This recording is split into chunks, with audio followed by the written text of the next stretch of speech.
අභිමානයේ පිරිහුණි බුද්ධ ශාසනයේ දියුණුවට බාධා ඇති වුණි.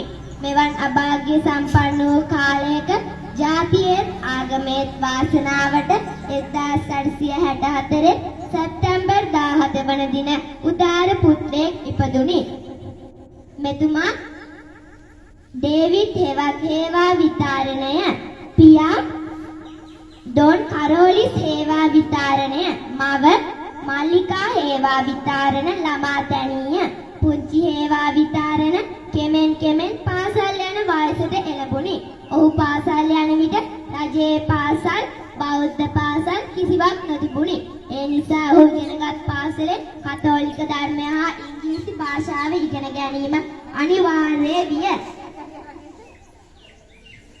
පුංචි හේවා විතාරණ සිංහල පාලි බුද්ධ ධර්මය යන භාෂා ශ්‍රී සුමංගල හිමිගෙන් ඉගෙන ගත්තේ. ඔහුට එය ජීවිතය සාර්ථක කර ගැනීමට උපකාරී විය. ඔහු අධ්‍යාපනය හැදෑරීම සඳහා ගල්කිස්ස ශාන්ති තෝමස් විද්‍යාලයට ඇතුළු විය. එහිදී ඔහු කතෝලික ධර්මය හා ඉංග්‍රීසි භාෂාව මැනවින් ඉගෙන ගත්තේ. ඒ නිසා ඔහු කුඩා කල්දීම චතුර කතිකයෙක් විය.